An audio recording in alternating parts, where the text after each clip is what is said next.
Bankim Chandra Chattopadhyay's two-stanza hymn, Vande Mataram, was first published in the literary journal Bongo Darshan on November 7, 1875.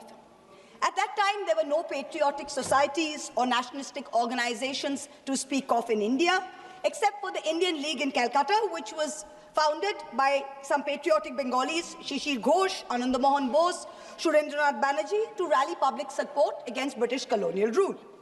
The RSS and the BJP were nowhere in sight. The RSS was formed 50 years later, in 1925, and the BJP was formed 105 years later, in 1980. And incidentally, the ruling party, the Sangh Parivar, do not sing Vande Mataram. I remember this hilarious episode in 2017, I think it was, on TV, where there was a BJP spokesperson called Naveen Kumar Singh, and he was asked to sing Vande Mataram. He was looking at his mobile phone, and even then he couldn't sing it.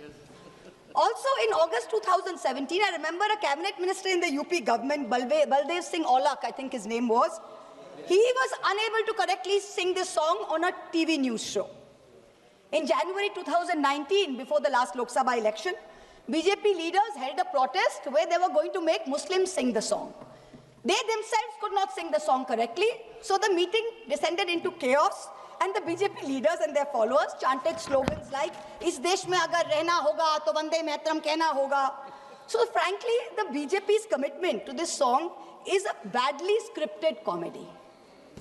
The British banned the use of this slogan, Vande Mataram, under the sedition laws, and banned its singing in any public place. When India's youngest freedom fighter, Bengal's brave son, Khudiram Bose, was led to the gallows in 1908, he had Vande Mataram on his lips. When in 1927, Ram Prasad Bismil walked to the gallows in Gorakhpur jail, when Ashfaqullah Khan walked to the gallows in Faizabad jail, they all had Vande Mataram on their lips. But this is the same slogan that the Rajya Sabha bulletin finds non-decorous and non-serious in the Rajya Sabha. Who in the BJP, who in the RSS, who in the treasury benches can claim even a tenuous link to the freedom struggle, that today you feel you are the guardians of Vande Mataram and will teach us Bengalis and the rest of India what its significance is? Out of 585 total prisoners in Andaman Cellular Jail, Kalapani, between 1909 and 1938, 68%, 398, were Bengali. The second largest contingent was from the Punjab, 95 revolutionaries. Why did you not rename the cellular jail after Barin Ghosh, after Ullashkar Dotto, after Indu Bhushan Roy? What homage have you paid Bengal?